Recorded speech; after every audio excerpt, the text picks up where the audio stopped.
Você está ouvindo o podcast Oxigênio Cultural. Olá, eu sou Davi Garcia. E eu sou Juliana Ramanzini. E você está ouvindo e vendo a gente em mais uma edição do podcast Oxigênio Cultural. A gente ficou ausente aí por 2 semanas por motivo de gripe, né, Ju?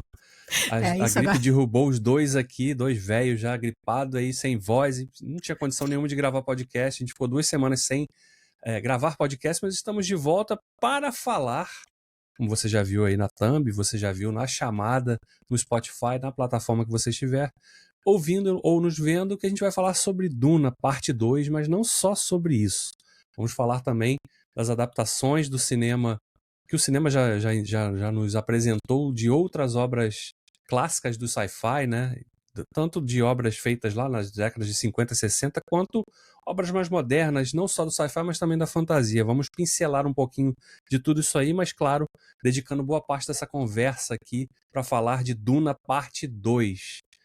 Que belo filme, né, Juliana? Nossa, se a gente estava sedento aí por assistir uma grande obra na telona, ela veio preencher esse vazio, porque olha, fazia tempo que eu não ficava tão satisfeita, assim, empolgada assistindo um filme, que foi assim, tipo, só não é perfeito, mas ainda não consegui pensar em quais os defeitos, sabe?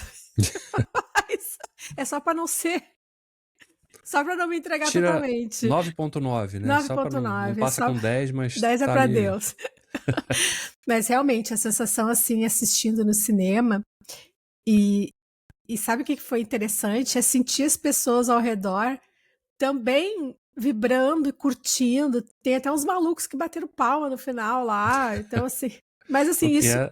Primeiro, a gente presenciou 2 coisas que andam bem raras, né? Sala lotada. Lotada. E, assim, aquela sensação de que todo mundo, ou quase todo mundo ali, curtiu bastante a experiência de ter visto o filme numa sala. A gente viu na sala IMAX, né? Que é aquelas com as telonas, e que um filme como esse praticamente exige, né, que você veja na maior tela possível, porque é a experiência imersiva ideal para você testemunhar o que o Villeneuve fez realmente nessa segunda parte da adaptação do livro Duna, né, do primeiro livro do Frank Herbert. E a gente recente reassistido o 1, porque teve uma reexibição no IMAX. Da primeira vez, acho que a gente não tinha assistido no IMAX, a gente tinha assistido numa tela menor. Então a gente foi rever o filme. E o bom é que a gente estava com a história quentinha na cabeça, né? Então o senso de continuação foi muito mais coerente, né? Do que quando a gente tem aquele intervalo grande entre uma parte e outra de uma história.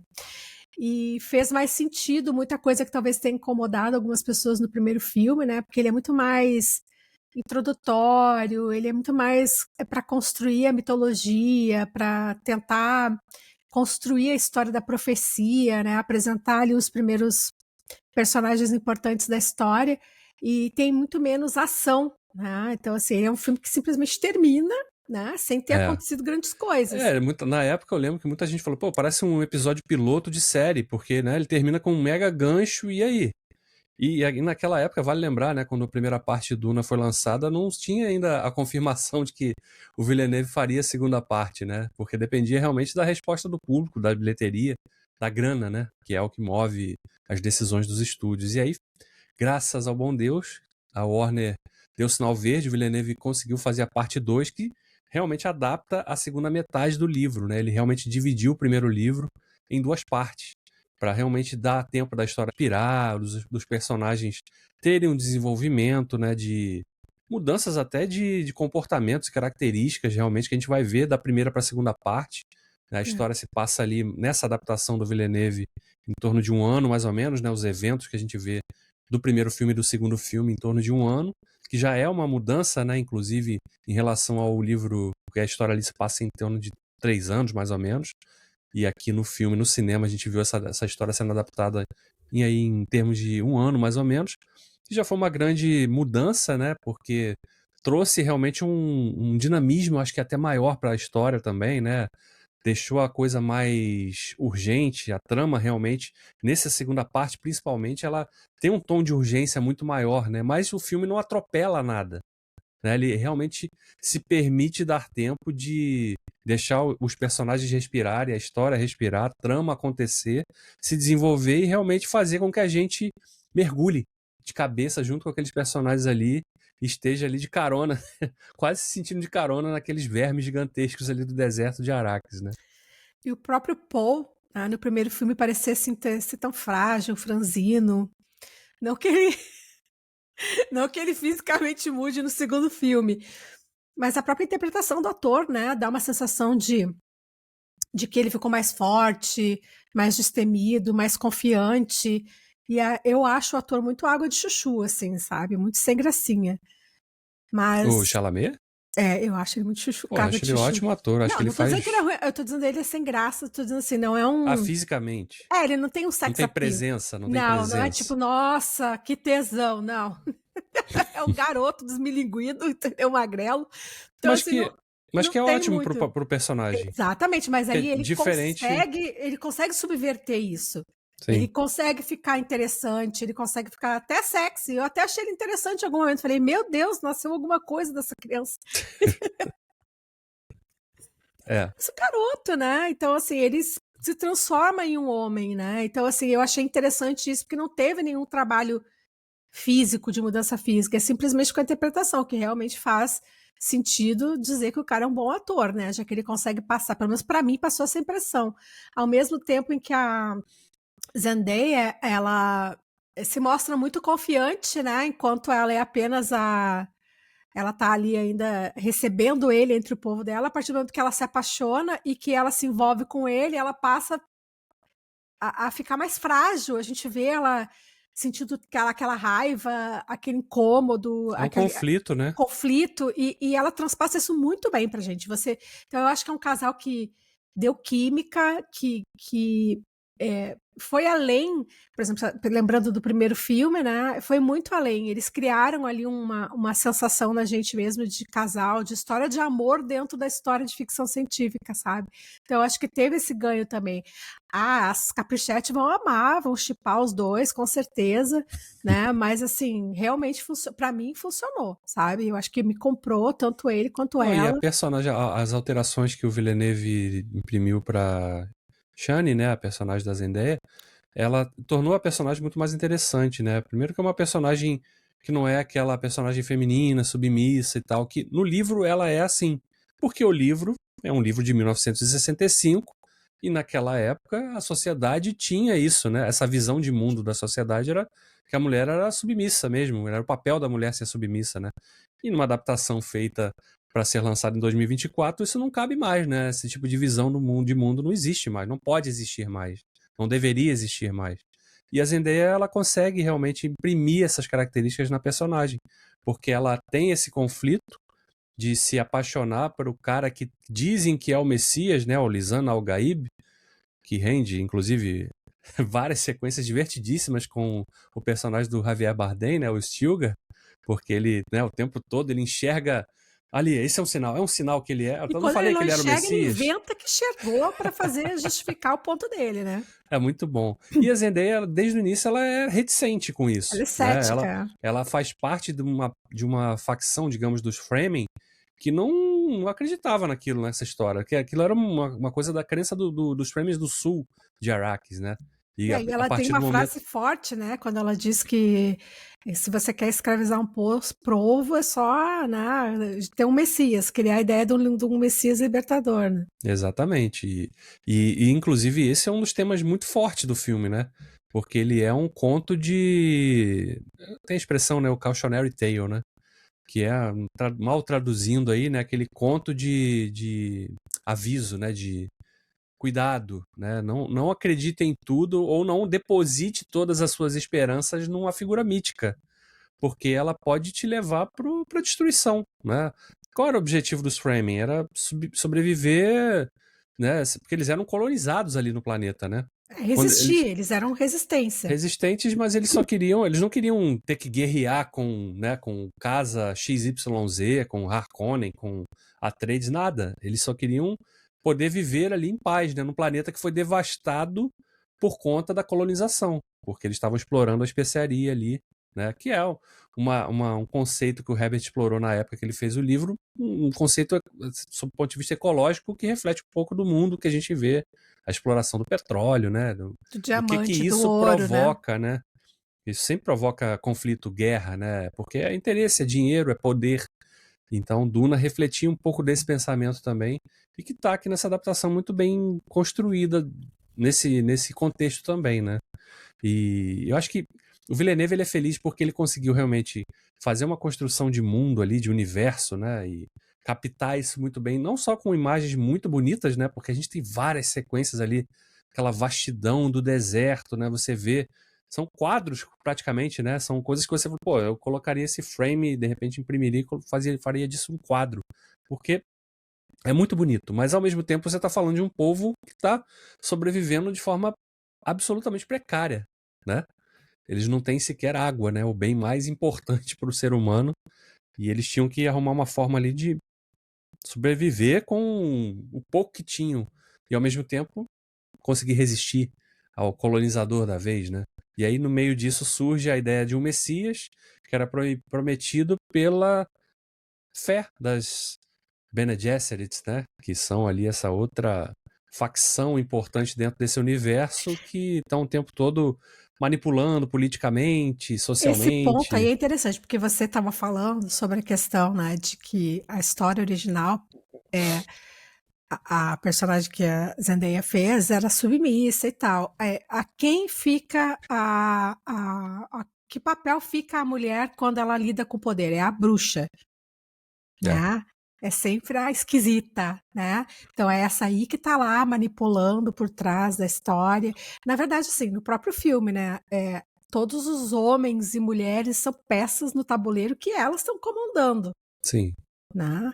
Então, assim, é um ponto interessante a gente observar. Quando a mulher ela tem poder, ela é sempre a bruxa, ela é sempre aquela que tem que ser temida ou tem que ser exterminada, né? E aqui, né, realmente, o papel que, inclusive, que a personagem da Rebecca Ferguson, né, a Jéssica, a mãe do Paul Atreides, desempenha nesse filme, né, porque ela tem uma expansão ainda maior do papel dela, né, a partir do momento que ela vira ali a reverenda mãe ali entre os framing, né, e passa a ter todas aquelas visões, né, as falas e a própria ligação dela com a bebê, né, que ela tá grávida nesse filme, né, que também é uma outra grande alteração em relação ao material original. Porque no material original, na segunda metade da história, a criança nasce. Porque se passam, como eu falei antes, cerca de 3 anos. Então dava tempo da criança nascer. Aqui não. Como tudo se passa dentro de um ano, a criança ainda não nasceu. Mas ela tem uma ligação mental com a criança, né? E a criança se comunica com ela também, né? E aquilo também influencia de forma direta o comportamento dela e a forma como ela vai movendo as peças ali para colocar o Paul realmente no centro das atenções dos frames para que eles acreditem de fato. E ela fala isso, né? A gente tem que fazer eles acreditarem, né? E ela acreditava, mas ao mesmo tempo a gente viu depois também que ele não era o único possível candidato a Messias, né?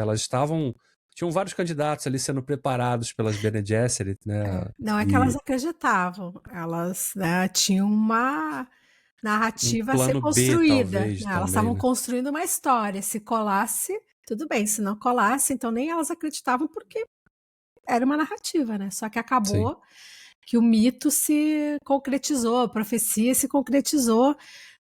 Aí a gente entra naquela, se concretizou porque ele assumiu aquilo para ele, aquela história como dele, né? Então, ou seja, ele comprou também, acreditou na história e fez ela acontecer como ela deveria acontecer, ou realmente ele estava predestinado, É existia porque o Paul predestinação, né? Atreides A gente vê o tempo todo, né? Ele antes de tomar a poção lá, né?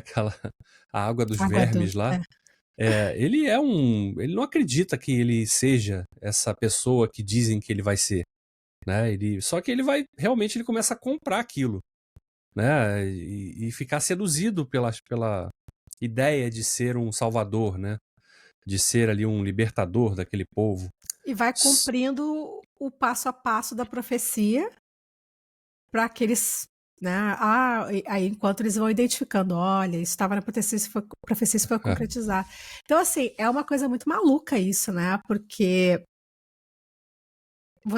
eu, por exemplo, eu não acredito nessas coisas. Às vezes acontecem coincidências, mas eu também acredito que as pessoas podem assimilar essas histórias e viver essa história como se fosse dela e fazer parecer. né? Não sei. Abraçar características, né? Exato. Aí eu acho que é legal ter esse tipo de reflexão para você não assistir um filme desse e ficar, não, mas realmente ele era o escolhido, ele vai liderar o povo para a libertação e não sei o quê. Quando você pensa, não, ele também foi manipulado, ele também se aproveitou daquilo para, como diz o Davi, se deslumbrar com o poder e exercer o poder, né? Ou seja, ele fez como todo homem e ele cedeu ao desejo do poder, de poder oprimir, né? Porque poder só serve para isso mesmo, né? Então, é interessante a gente tentar não comprar a história, né? E tentar sempre ver o outro lado, porque a história fica mais rica, né? Sim.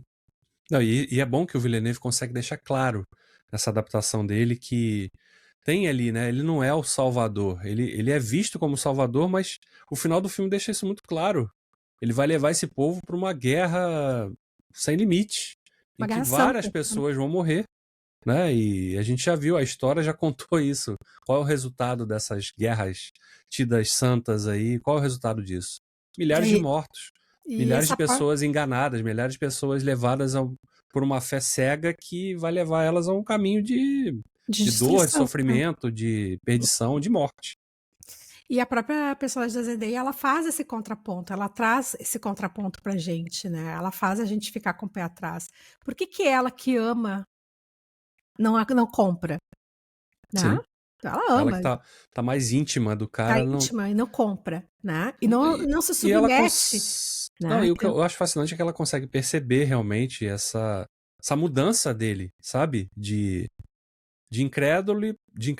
figura incrédula de que ele seria esse Messias para alguém que abraça aquilo com toda a força, né? E vai e leva aquilo às últimas consequências realmente, né? E ela enxerga essa manipulação, né, por trás dessa história.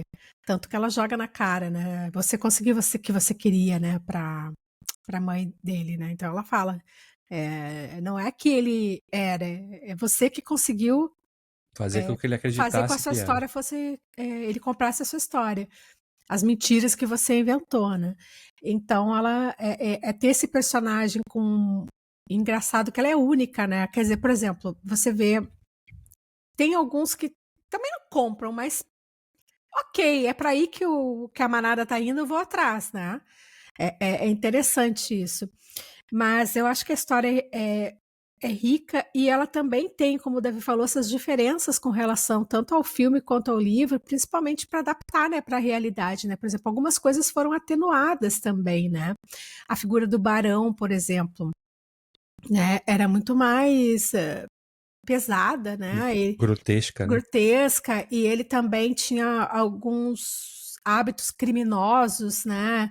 O E, filme, na verdade, eles sugerem que tinha essas mas, características aqui, né? Mas não é tão explícito assim, mas né? no livro e no filme do Lynch é mais explícito, né? Sim. Então você vê que ele tem um comportamento mais psicopático. Aquilo é uma característica, inclusive, dos Harkonnen, como, né, quando a gente vê, inclusive, que é outro grande ponto do filme, que quando a gente vai ver o planeta lá dos Harkonnen, é tudo sem cor, né? Preto e Nossa, eu branco, lembro que eu comentei saindo do cinema com o Davi, né? Eu falei que desconforto que dá quando você tá com um cenário tão solar, né? quente, né? Quente, solar, e de repente quebra pro preto e branco, aquilo visualmente, assim, fisicamente incomoda os nossos olhos, né? Então causa um desconforto. Mas é E proposital, é né? proposital, Para exatamente. refletir a natureza daquelas pessoas, Que né? aquilo é sem vida, que aquilo é vazio, aquilo dá aquela sensação de morte, sabe? Aquilo não tem vida. Né? Então, essa sensação vem no desconforto do olhar. Pelo menos eu senti isso, sabe? Sim. Aí, quando voltou para a fotografia mais colorida e solar, assim, já me deu um conforto, né?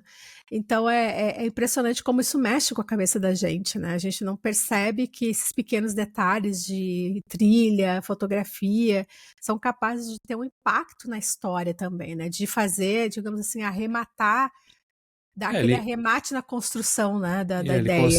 consegue, são elementos que conseguem fazer a gente sentir coisas que talvez racionalmente você não consiga compreender no momento, né? Mas depois você entende que por que ele escolheu fazer isso daquela forma, né? Por que ele escolheu tirar a cor ali quando ele Não, estava e as figuras mostrando? são repulsivas, né? Então, assim, você sente uma repulsa por eles, né? Sim, Então, assim, é bem interessante, né?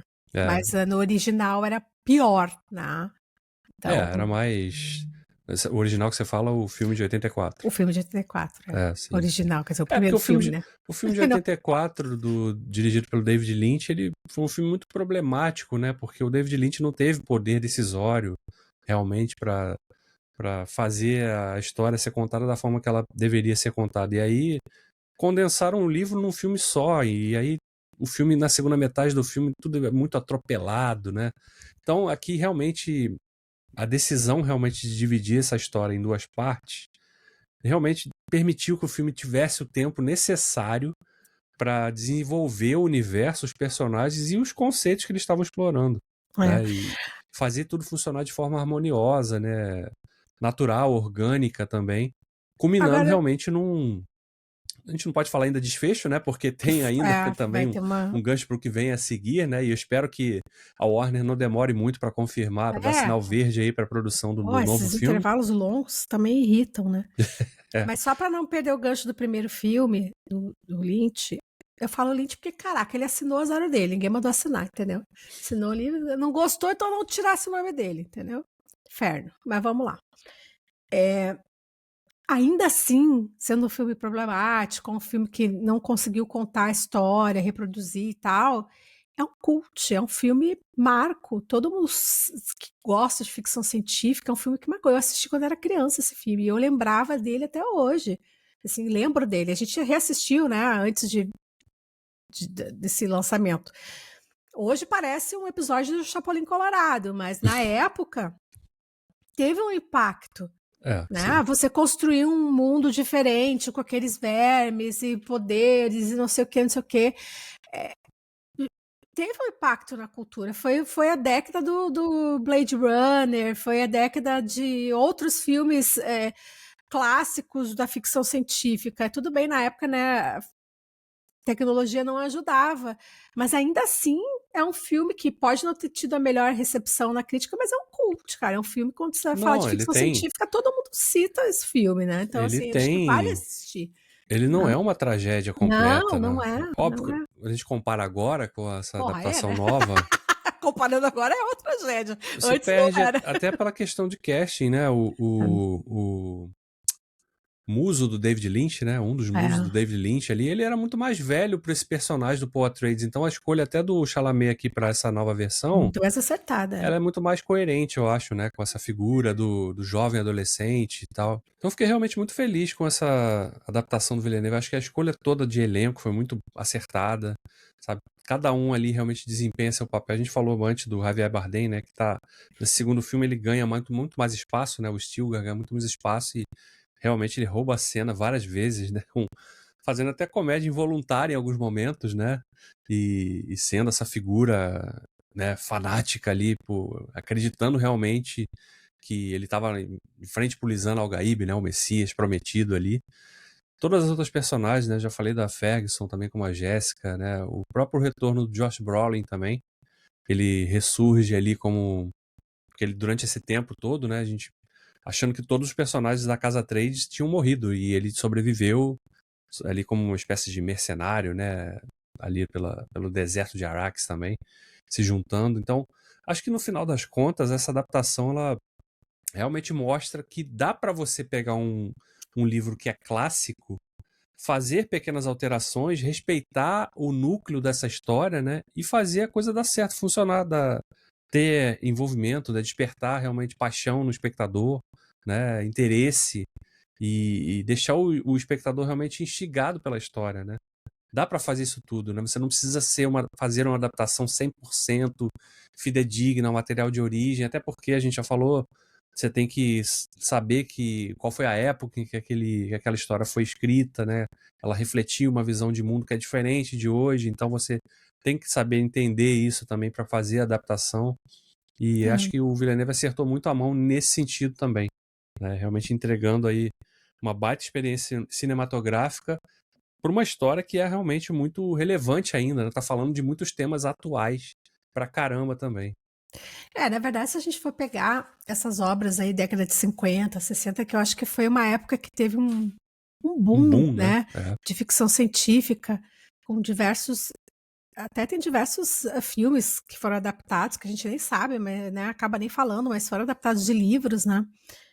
Talvez o mais famoso seja 2001, né? Que é também 2001, outro grande clássico, né? Uma Odisseia no Espaço do Arthur C. Clarke, que também foi publicado na década de 50, né? Então tem vários outros que a gente poderia citar aqui, mas o interessante é, a literatura de ficção científica, ela tem um espaço e um público, né? No cinema também, mas como é difícil de ver filmes de ficção científica bons.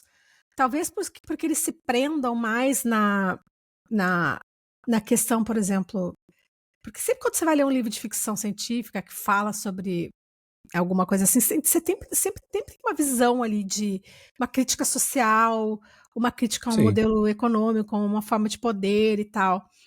E quando você se prende só no, por exemplo, vou fazer uma história sobre viagem no tempo, e você tira aquela essência da história, que é por que você está falando sobre aquilo, o que crítica que você está fazendo com aquela obra, você mata, né? Perde a essência. Então, eu acho que essas obras, elas são muito complexas, porque, veja bem, Duna, olha a quantidade de temas, ecologia,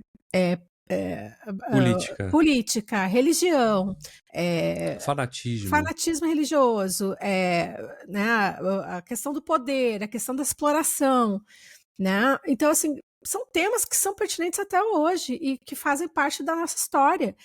Então é uma forma de, se você for olhar todas as grandes, Star Wars é a mesma coisa, né? Se for a mesma crítica, né? Então você vai buscar outros livros, outras histórias, ela sempre tem, né, uma visão ou sobre uma sociedade num futuro distópico, que as coisas, né, evoluíram para algo, ou séries tipo O Conto da Aia, né, baseada na história do livro Conto da Aia, que são sociedades que são, né, você vê sociedades num futuro que se corromperam, né, que seguiram um caminho que a gente considera que... O Conto da Aia é mais sobre também é um cautionary tale sobre teocracia, né? O que se junta quando o fanatismo religioso se junta a uma visão de mundo totalmente torta, né? E que é fascista mesmo, né? A palavra fascista, é certa. Exatamente, E aí então, vira assim, uma teocracia, né? Exato. Então, esses filmes, você não pode assistir ele pela questão ai, que legal, na década de 50 e 60 os caras já previam isso, já previram aquilo. Não é, o foco não era aquele. O foco é a crítica social, né? É a crítica... Eram sempre coisas que já estavam acontecendo ali, naquele momento, Exato, né? Ou que né? já tinham muitos sinais fortes de que poderia acontecer, né? E aí os autores traduziam aquilo com uma visão de um futuro, né? Distópico, talvez, mas em muitas situações não se provou não tão distópico assim. E por que, né, o tema espaço, outros planetas? Porque, pô, a gente estava ali no cerne da corrida espacial, era um assunto que estava ali, né? O ser humano desbravando o universo sem saber o que ia encontrar pela frente. Até hoje isso fascina todos nós, né? Então a gente não sabe o que tem lá fora. A gente agora está comprovando com imagens né, do universo coisas que Einstein teorizou na mão, cara. Então, assim, tipo, é surreal um troço desse. Então, quando você pega uma obra de ficção e você vê, óbvio que você fica, pô, como é que o cara pensou no negócio que está acontecendo hoje e tal? Mas, assim, a questão não é só essa. A questão é como que os caras estão, desde aquela época, criticando a forma como a sociedade se estrutura e se ordena, e a gente não continua refletindo sobre isso, sabe? Ou provocando mudanças. Então, quando vem uma pessoa e babaca e fala, ai, era legal quando não tinha política no filme. Cara, tem que ser muito animal, sabe? Tem gente que fala que é fã de Star Wars e reclama, porque botaram política no meu filmezinho. Agora estragou. Caraca, cara, você é burro e não entendeu o que tava desde o primeiro momento falando. O nome é isso. O nome é você é burro, entendeu? Você é ignorante, você não consegue ler uma história e entender sobre o que está se falando, você sabe? Você fica preso é igual a pessoa que vai. Eu tô assim, já me dá uma raiva, que é igual a pessoa que vai assistir um filme sobre crime, e o que não é, a questão ali não é o crime. São as pessoas, as histórias das pessoas. Aí as pessoas chegam ao fim do filme. Ah, tá, mas ficou um furo aí nesse crime. Cara, o crime era um detalhe na história. A história era. Então é isso, as pessoas se prendem só naquilo que elas conseguem entender. Então, se você não consegue ir além, tá faltando alguma coisa. Sabe?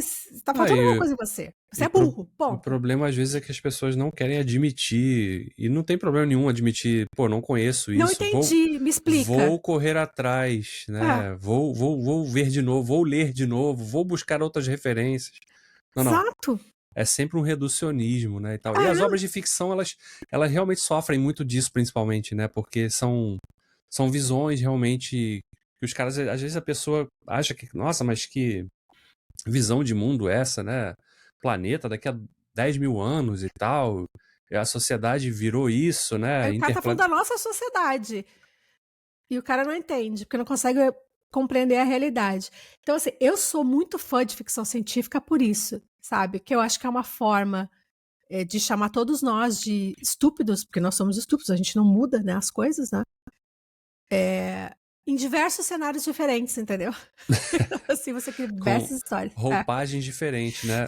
Porque é verdade, essa fórmula de você criar um universo próprio ali, que você tem as castas, que você tem uma tecnologia avançada, mas uma organização social feudal, que você tem a questão religiosa dominando. Isso não é exclusivo de Duna. Você tem diversas histórias de ficção que têm essa estrutura, que contam as histórias dessa mesma maneira. E eram obras até contemporâneas, né? A gente tá. Tudo bem que, infelizmente, a adaptação não é tão boa assim, porque ela divergiu demais, na minha opinião, do material de origem que é Fundação, a série da Apple TV, que é uma mega produção, ela é bonita de ver a série, mas ela praticamente tem só o nome do livro, porque ela fugiu tanto, sabe, das discussões que o livro propõe, do Isaac Asimov, que virou outro produto, realmente, né? E às vezes se perde também. Então, a gente também tem contra-exemplos de obras clássicas que ganharam adaptações que não fizeram jus, porque tomaram decisões, enfim. E a tendência, se a gente não se cuidar, é emburrecer cada vez mais, né? Quando a gente decidiu que a gente ia fazer o podcast sobre esse tema, eu gosto muito dos livros da Marion Zimmer Bradley. Eu li praticamente quase tudo que está traduzido. E ela foi uma precursora na construção desse universo com a série Darkover. Então, muita coisa que você vai ver nos outros livros, até Game of Thrones e tal, você vai ver nos livros nessa série dela, que são diversos livros, né? Só que ela é uma figura extremamente problemática, porque ela foi uma das maiores autoras, acho que ela esteve na lista dos mais vendidos da Veja, que era um termômetro da época, da década de 80, ali 90, ela com a série Brumas de Avalon. Então, assim, ela é extremamente conhecida, só que vieram à tona diversas denúncias de abuso, né, que a filha dela fez, e isso jogou ela no limbo, né? Inclusive, acho que é até existia um projeto para fazer uma série para Amazon Prime de Darkover, mas não saiu do papel. Eu acredito que seja por isso. Aí o que acontece? Eu fiz uma pesquisa, eu estava pesquisando assim, além dos filmes e tal, que histórias foram escritas por mulheres, né? Aí eu fui onde? No Inteligência Artificial, lá perguntar quais são as principais autoras, né? ChatGPT, né? ChatGPT, Mas não foi nem no ChatGPT que eu fui, foi no Copilot do Bing, que é também junto com o ChatGPT, mas é uma ferramenta da Microsoft. E aí eu pedi a lista, né? Daí eu olhei, eu falei, que estranho, ele não citou a Marion Zimmer Bradley, né? E eu falei, por que você não citou a Marion Zimmer Bradley na sua lista? E eu falei, não citei porque ela é uma criminosa. Foi basicamente isso que foi dito. Eu falei, tudo bem, mas eu não tô te pedindo para fazer um juízo de valor. E aí fui eu, idiota, discutir com a inteligência artificial, né? Porque eu sou dessas. Falei, tudo bem, mas você não deve fazer juízo de valor. E aí ele respondeu que sim, que faz juízo de valor, apesar de ser uma inteligência artificial. Eu falei, ok, mas juízo de valor é algo baseado em questões socioculturais. Como que você, inteligência artificial, faz um juízo de valor baseado? Eu faço utilizando os parâmetros lá dos convenções, não sei o que, da Europa, dos direitos humanos e tal. Ou seja, o juízo de valor da inteligência artificial é uma visão ocidental da moral e dos bons costumes. Colocada por alguém que programou e que colocou, Exato. escreveu aquilo no algoritmo. Não satisfeita, eu perguntei: você citaria o Woody Allen numa lista dos melhores cineastas, diretores da história? Sim, eu citaria. Aí eu continuo, porque eu queria vencer a máquina, né? Porque eu sou dessa, eu não sossego. Aí eu perguntei: você não acha machista e misógino você citar o Woody Allen, mas ocultar, apagar Marion Zimmer Bradley? Aí a resposta veio: não, mas veja bem, eu sou uma inteligência artificial, eu tô aprendendo, então eu posso dar respostas machistas, inclusive racistas, porque não sei o que, bababá. Então você que pretende basear o seu trabalho, a sua opinião ou qualquer coisa na inteligência artificial, você vai estar só repercutindo preconceitos e ideias imbecis que estão presentes na nossa sociedade. Então, se você usa como uma ferramenta que te ajuda a facilitar uma busca, a encontrar uma informação, ok, mas não baseie suas ideias naquilo, porque já estão imbuídas de preconceito. Poluídas, né? Poluídas. Tá Então, totalmente... ou seja, a mulher criminosa, ela merece o quê? O apagamento, mesmo que ela tenha sido precursora, pioneira e tenha uma obra extremamente relevante. Não estou questionando isso, não estou dizendo que eu consigo separar a pessoa da obra. Não é isso. Eu estou dizendo que existe um tratamento diferenciado. O Woody Allen não foi apagado. Qual outro? Polanski não foi apagado. Né? Marion Zimmer Bradley foi apagada. E segundo a inteligência artificial, ela merece, porque ela é uma criminosa. Mas ele citaria o Woody Allen. Então, veja bem, né? Se a ficção científica... quando a gente pensa em 2001, né? Que a inteligência se achou no direito de tomar a decisão com base no juízo de valor dela, ela está só repercutindo a nossa própria ignorância. E todas essas obras estão nos avisando, né? Para onde vocês estão caminhando? Vocês vão confiar na inteligência... A inteligência artificial é o novo Lisan Al-Gaib da humanidade? É isso que a gente... né? A gente tem que parar para pensar nessas coisas, né? Ela vai facilitar nossa vida em muitos sentidos? Vai, com certeza. Mas você pode confiar 100% nela? E perca seu tempo discutindo com a inteligência artificial. Vale a pena. E pode xingá-la também, de vez em quando. Eu xingo a Alexa direto aqui. Eu não xingo porque eu quero vencer no argumento, entendeu? Ou não quer ser na rebelião das máquinas, não quer ser o primeiro alvo, né? Aí ele vai pensar, não, não vou discutir com aquela lá, porque aquela lá ela me dobrou aquela vez, ela fez eu admitir que eu era racista e machista, entendeu? Mas assim, é isso, gente, a gente tem que ter senso quando a gente vê as coisas, a gente tem que entender por quê. E eu acho que a ficção científica, ela é a grande porta, né, da arte para a gente pensar o hoje e o amanhã, né? Quando a gente vê lá na telona o amanhã todo cagado, sabe? Aquilo, nossa, nunca vai acontecer. Veja bem. Veja bem se não vai acontecer. Sim. Né? O meu receio atual só aqui, vivendo no Brasil, é a gente ver virar o mundo do Handmaid's Tale, do conto da Aya, daqui a alguns anos. Exato. Porque, né? Teocracia cada vez mais forte, imprimindo suas vontades e desejos sobre toda a sociedade, porque tem uma visão de mundo ali que, né, não permite o diferente, não enxerga a diferença como algo positivo, né? Uma visão de mundo realmente cada vez mais triste, que as obras de ficção estão o tempo todo martelando, dizendo pra gente, seja através de adaptações de livros clássicos ou de obras originais realmente, né, também, que, claro, bebem de outras fontes, né? Então, fazendo esse aviso pra gente. Cabe a nós tentar interpretar, curtir também, né? Porque essas obras também oferecem entretenimento. Não é só um papo cabeça ali e tal, por refletir sobre os rumos da humanidade. Mas pode fazer as duas coisas. Exatamente, entendeu? Então, Duna realmente entrega isso, uma história que deixa a gente empolgado o tempo todo e feliz de estar vendo uma história que se permite dialogar com todos os públicos, né? E convida você, como espectador, a refletir sobre o que ela está explorando, sobre as ideias que ela está apresentando e sobre as nuances de cada um desses personagens e as escolhas que eles fazem também. Mas e você que está aí, chegou até aqui o final dessa conversa aqui, o que você achou de Duna?